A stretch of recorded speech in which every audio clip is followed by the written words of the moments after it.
Greg Stier, welcome to the show. Paul, thanks for having me. Man, I'm excited to have you. I've known you obviously from a distance for, 35 years. I've seen, a lot of the material, used a lot of the material.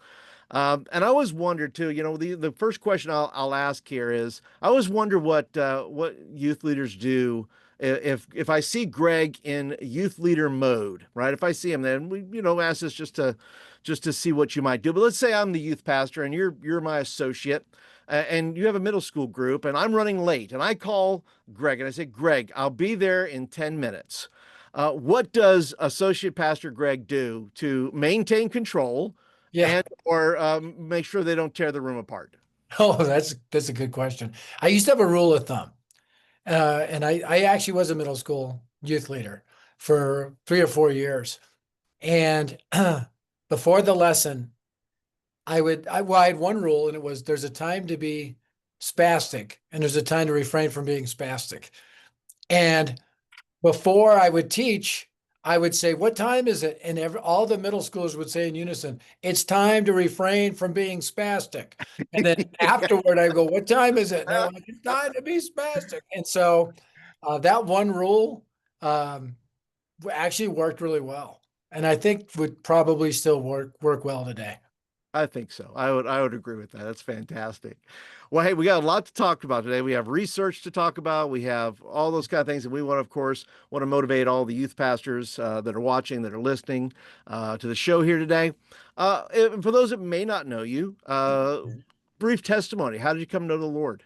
Yeah, my whole life was transformed by youth ministry. I was raised in an inner city family.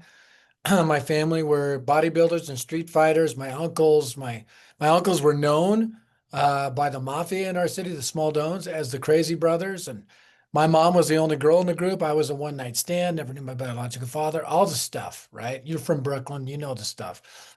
And so, really, I was a scared little kid. I wasn't tough at all. I was like young Sheldon in the hood. And a hillbilly preacher nicknamed Yankee, who ran a strong youth ministry on a dare, reached my toughest uncle with the gospel. One by one, my family members came to Christ. As a 12-year-old, I went to Yankees youth group. I got equipped to share my faith. Started sharing Christ with my mom, who never thought God could forgive her because she almost aborted me and she lived a wild life. Took 3 years, but I was able to lead my mom to Christ and disciple her. I was not an extraordinary teenager. I was an ordinary teenager with extraordinary training.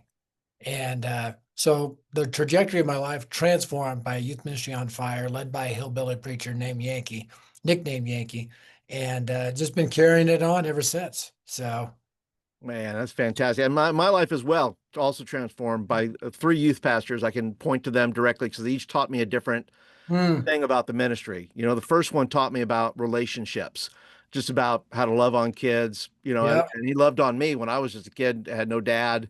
He really just showed me some love. My second youth pastor taught me about knowledge, taught me about, he had a great library, always lent me his books, always said, hey, why don't you read this and that? I'm like 15 years old reading J.I. Packer. I don't know what the deal was, but that's that was me. He's giving me those books. And then my third youth pastor taught me all about evangelism. He taught me about winning people to Christ and how valuable and important that was. Uh, so happy for Yankee. So happy that he, invested in your life and that youth ministry has had that impact because now we are then the beneficiaries of all that they invested in you. So Let me just tell you, he's still alive. He's yes, 83. He runs a YouTube channel, Yankee Arnold, and he just passed 4 million views on his YouTube channel, this hillbilly preacher. I'm like, what in the world? well, God bless him. Hey, God that bless him, man. Yeah, he's still going. He travels the nation in a Breaking Bad RV, preaching the gospel, mobilizing teenagers and adults for Christ. I'm like, that's the way I want to go, man. Let's go out swinging. that's it, buddy. Yeah. That's it. That's what I say. Let's go. Let's just, was it red better to burn out than to fade away? I said, let's Yeah. just let's just go. Let's go. So let's set the table then. So let's talk about culture for just a second. What are some things that you see in our culture today, cultural factors that are, impacting evangelism, whether it's for good or for ill? What do you see in our culture today? Well, I think on the positive side, there's an openness to talk about spiritual things. I don't know when this podcast is going to be aired, but as the filming of this podcast, last week, Charlie Kirk was assassinated There was a school shooting in Evergreen, Colorado, which is not I'm about 20, 25 minutes away from there right now. All sorts of stuff around the world. I think this generation, church attendance is up among Gen Z. I think they're looking for answers. I talked to a guy literally last night in a restaurant called Bada Bing. Oh, that's It great. actually doesn't serve Italian food. They serve Nepalese food and Greek. I'm like, I don't want to break it to him. But this guy was a UFC fighter, 25 years old. And he said, I went to church last week for the first time in a long time because I need to find an anchor, and was able to share the gospel with him. He literally trusted Christ on the spot. And he's got a girlfriend who's a believer. I said, the first step is call her up and tell her that you came into the family. And just another example of I think people are looking for the answers, teenagers and 20 somethings. Now's the time. The wind is blowing. The winds of revival are in the air, but we got to catch it with our sails and go. Yeah, agreed. In fact, there was a lot of people who forecasted a little bit and said, "Hey, there's a lot of people who said, online, says, hey, I'm going to church this Sunday." Yep. Post that deal with Charlie, said, "I'm going to church this Sunday. I need to get back in church." And my hope is that the church got their sails up real fast Yeah. and said, "Hey, we're here." Welcome here. Yeah. Yeah, absolutely. Do you think though, and I don't know, and that's across the board, a lot of adults and things like that are doing that, but do you think there's a difference in how teenagers use or believe evangelism, or what their thoughts are on evangelism today versus previous generations, maybe? I just think they're more open to talk about it. I do think the challenge is youth ministry is stuck in a come and see model. Like, come and come to the youth group, come to the outreach, and I'm pro come and see, but we have to add to it, go and rescue, because if we don't, for every one that will come and see, there's nine that won't. So who's going to reach the nine? And so we have to mobilize our teenagers to be both inviters and initiators of gospel conversations, and you can do both at the same time. But until we get the initiation part done, our kids aren't fully equipped. Matter of fact, I think one of the problems with our discipleship strategy is we think that if we keep teaching them theology and Bible or self-image lessons, that somehow they'll magically start sharing their faith. They need equipped, they need trained, they need gospel. What three things? Gospel urgency. Why should I do this? Why should I risk my social equity to tell my friends about Christ? Gospel fluency. What is the gospel? And we use a gospel acrostic, not because we love acrostics, even though we do. It's because it helps students understand the gospel message. And then gospel strategy. How do I bring it up? How do I lay it out? How do I explain it? So urgency, fluency, strategy. And those are crucial, because if we don't give students that, then we're not going to truly equip them to make disciples and make disciples. What did Jesus say in Matthew 4:19? You come follow me, and I will make you fishers of men. That Greek word for make, poiseo, means to build. It's the same Greek word used when Peter was going to build the tabernacles, three tabernacles for Moses, Elijah, and Jesus on Mount Transfiguration. Jesus saying, "You follow me, and I'm going to build you into a fishers of people." So if our teenagers are not actively sharing their faith, by the time they graduate, then we've not really equipped them to effectively follow Jesus. Yeah. So I think we have to do that as central, not part of, central to our discipleship strategies. And if we don't A do that, we miss it. We a miss. hundred percent, 100%. I share with my students last week. I gave a list of milestones, what I would consider milestones of your faith. There's getting saved, there's Yeah. baptism, and on that list is the ability to share your faith. That's a milestone moment for a teenager. Yeah. Yeah. To be able to do that, and instead of graduating these teenagers and sending them off as, lambs to the slaughter, Yeah. let's send them out as missionaries to the mission field. Like when they graduate, what if they went to university ready to share? And they've already had those gospel conversations throughout their middle school and high school years. So they're ready for the philosophy 101 prof because they've already processed through that stuff. Yeah. The illustration I love to use, Paul, is, let's say you have sponge and let's say you have a pitcher of milk. Our Western philosophy of discipleship is, let's just pour the milk of God's word into their minds and souls and hope it takes. The problem is it spoils unless they wring it out. And so we need to pour the milk of God's word and sound truth and theology into their minds, and then equip them to wring that out to their friends. And as they do that, they come back thirsty for more and transformed in the process. So it's not brain surgery, but we have inherited a model of youth ministry that's stuck in the 80s. Now, I don't mind my Spotify music being stuck in the 80s. I love the 80s, but I don't want my youth ministry program to be stuck in the 80s. Yeah, rock on. Rock on. Absolutely right. Look, they Yeah. got Sorry. they got to do the stuff, man. That's the deal. It's like, look, if you're gonna follow Jesus, you got to do the stuff Jesus did. Okay, let's do the Jesus stuff, right? And what I find too is that, listen, we're doing, by the way, it's I'm in a series right now. I just started a couple of weeks ago about sharing the gospel and Yeah. your curriculum. I'm handing out your gospel acrostic to Yeah. them as a part of that, walking them through the process. And so, it's critical, man. It's critical Well, for youth ministries. there's three. We just did this research project. We found three keys that model, mobilize, and multiply. And you look that as a strategy of Jesus in Luke 8:1, he modeled evangelism. He was with his 12. He did the preaching. The 12 were with him. So the youth leaders have to model this first, right? This is where it gets very personal. Then mobilize in Luke 9:1 and 2, he mobilizes them and Jesus watches, right? Coaches, right? Then Luke 10:1, the 72, it multiplies out. Model, mobilize, multiply. Start with yourself as a youth leader and say, okay, I'm going to start actively sharing my faith. And I'm going to tie it into my stories, good, bad, or ugly, right? I'm going to train my teenagers to share their faith. They're going to follow my lead because I'm modeling it. And then as they reach their friends, it begins to multiply out. Agreed. And I share successes and failures. I say, look, I blew this one. This one I missed this one, right? But you're absolutely right that the youth pastor has to set the pace in that area. We have to be the lead. We have to be the end of the spear that says, hey, we go first, and this is what it looks like, both in the good and the bad and the ugly of sharing your faith. And doing that. But in your research, you bring up the research. Good time to get into that. What are some things that you found there? Maybe some things that surprised you in the data? Yeah, first of all, just kind of give a shout out to Clarity Research.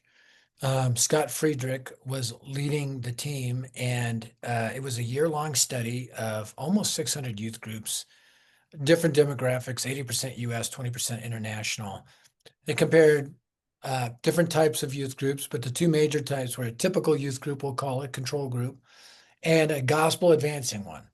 So, gospel advancing one prioritizes modeling evangelism, equips the students in evangelism, and have some sort of discipleship strategy in place. Those are the three big differentiations. Then a typical group is just typical youth group, right? The gospel advancing one had three times more overall growth. They had 10 times more gospel conversations per student. So the average youth group, the average teen had 5 gospel conversations per year, which, hey, praise God for 5.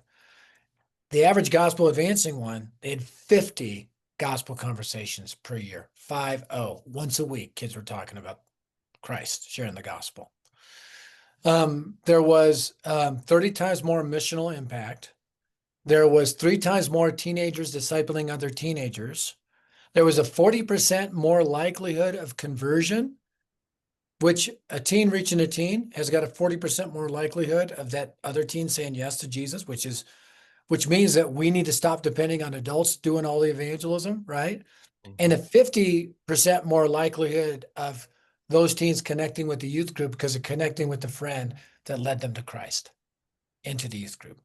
So when Scott Friedrich met with us, he says, I always have been doing this 20 years. I always meet with, the key leaders to share with them the good, the bad, and the ugly of the research project. He's like, this is the first time in more than 20 years of doing this, I only bring good news. He goes, you need to keep doing this. And my first response was, yay, the New Testament's true. Um, this is all biblical stuff.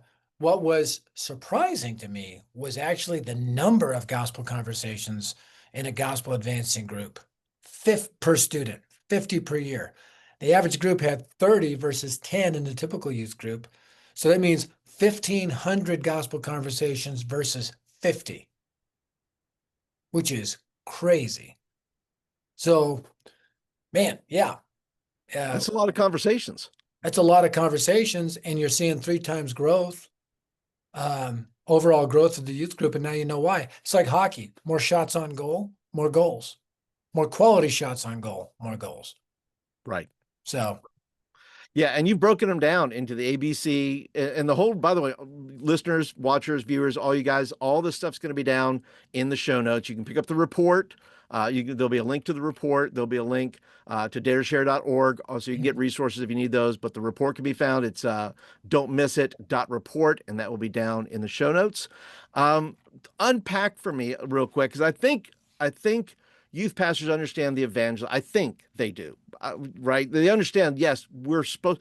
By the way, I thought we were always gospel advancing. The term itself is like I don't know. It seems redundant in the sense that I always thought we were was supposed to be gospel advancing, but it's a good term to use. That's a reminder, if anything else. you know why we use it? Because everybody talks about being gospel centered, which sounds like a bunch of people sitting in a circle watching John Piper videos.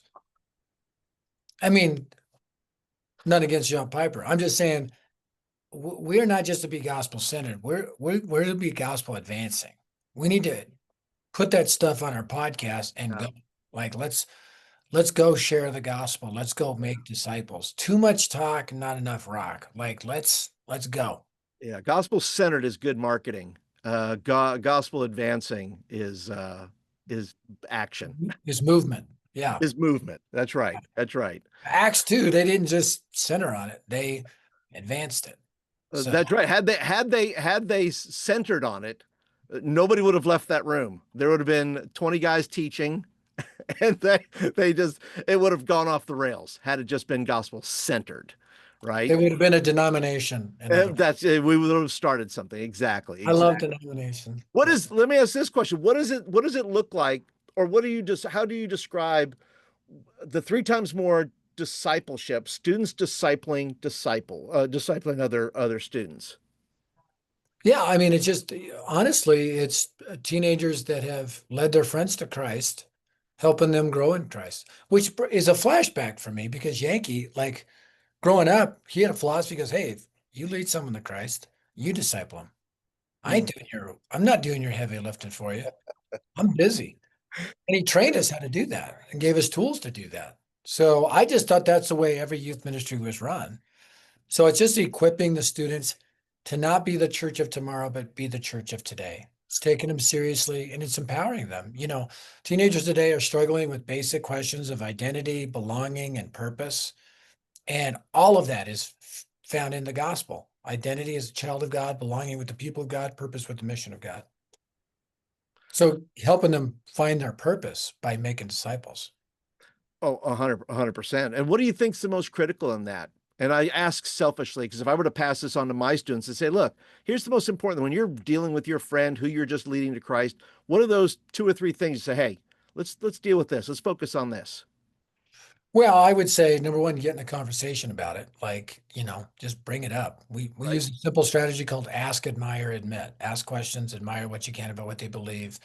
Admit your story, right? Share your testimony, and then share the gospel clearly. And that's why the gospel acrostic, which you may want to include in the show notes, It will be there. such a simple way. And we have students actually memorize it. I think one of the mistakes we make when it comes to evangelism, and I've been doing this a long time, is we go right to method. Here's a method. Here's a bracelet. Here's a book. Here's a track. Here's a piece of paper and a pen. Here's an app. And I mean, we love tracks and we have an app and all that stuff. But you need urgency first. Why should I do this? Then they need to know the gospel. So we literally have students memorize the gospel acrostic. Um, and we actually have, just so you know, on our website, we have 75 free curriculums. Many of them are different ways of training your teenagers how to share the gospel, all free. So gospel urgency, fluency, then the tool, the strategy. The way I explain it is I don't go into a steak restaurant for the plate. I go for the steak. I want it served on a plate. The gospel message is the steak. Get the message right, right? And then pick a plate. whatever methodology you want to use. You want to use the Life in 6 Words app, you want to use the four, you want to use three circles, whatever. Get the gospel right. That's why I think I really encourage everybody to have your teenager. We have a lot of youth leaders that just literally paint that gospel acrostic on their wall and they review it every week with their students. So Yeah, and that's a good idea. Is make it plain, right? Here's the message, make it plain. It's always in front of them. They can always see it if they should forget.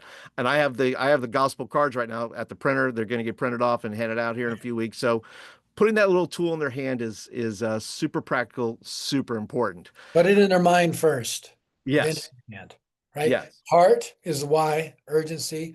Mind, they memorize the gospel. Hand, whatever tool you want to use, cards or tracks or Bibles or books or apps. Do you have any churches you know of right now? Because I know there's a video that you did about the missing piece. I saw it on YouTube. That link to that video will be on there. And you have some great testimonies. Do you know of some churches, maybe smaller in nature, right? I mean, I think everybody's got a mindset that, oh, this works for big churches because they have momentum and they have a lot of things. What about testimonies maybe of some churches maybe that are just either super average or below? Oh yeah, yeah, yeah. I mean, that's honestly, it's not the mega churches that are our primary audience. I mean, I just came back from the Philippines. I preached at the largest church in the Philippines, and this church was humble and hungry and are incorporating the values. I mean, it's crazy. A lot of big churches aren't that um, hungry for new stuff. Some of them are.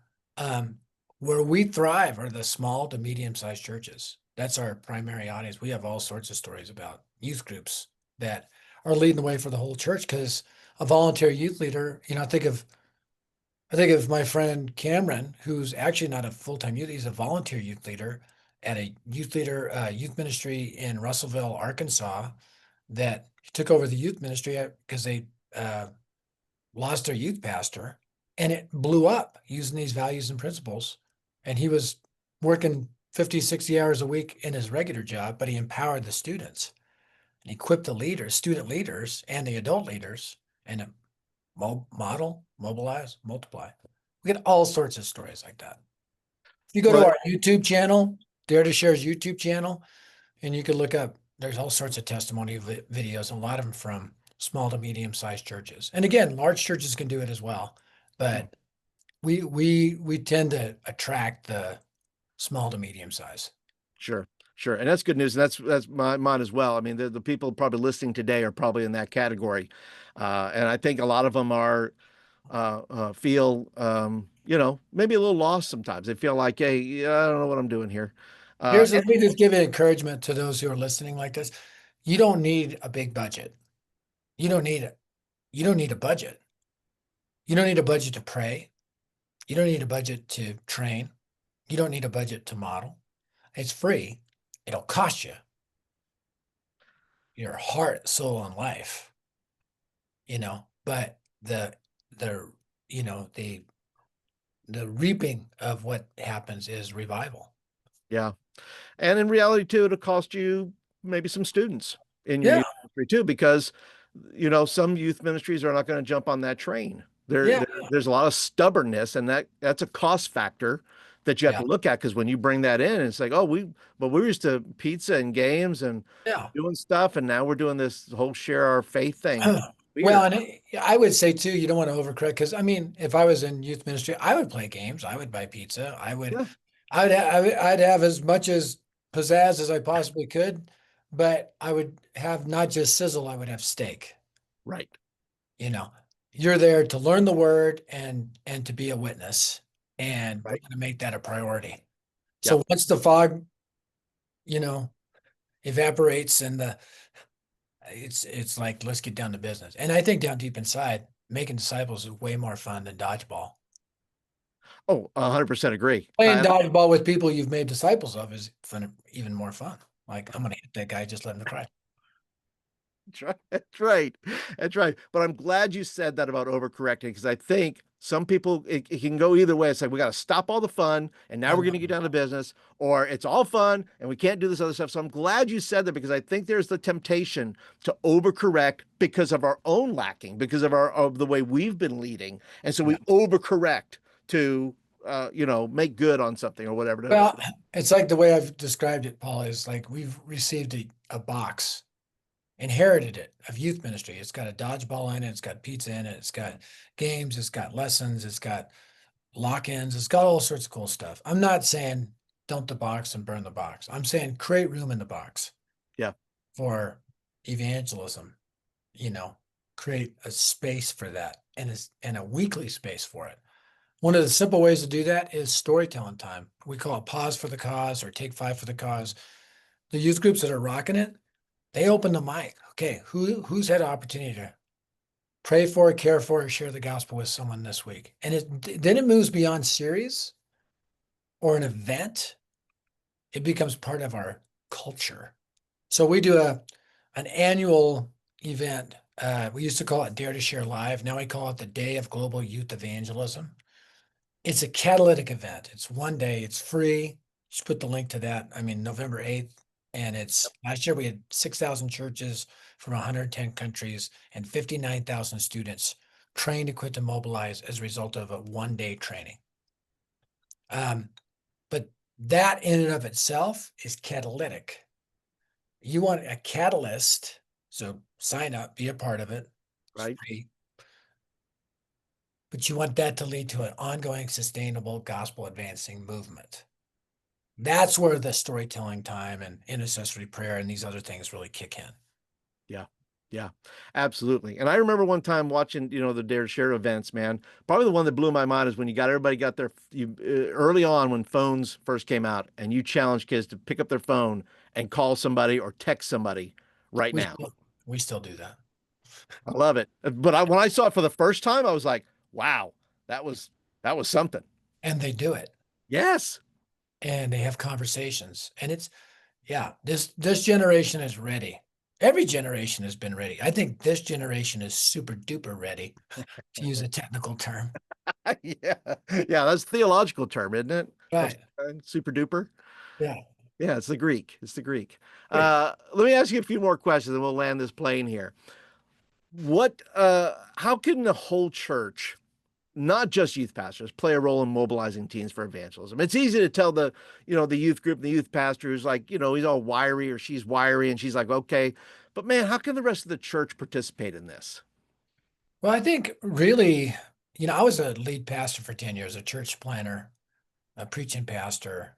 And one of the things we did is we always told stories about what was going on in the youth group and really encouraged people to pray, Mm, revival, and to volunteer, yeah, and we would really champion the youth ministry and the youth leaders so that everybody like would, they'd clap, they'd be excited, they would.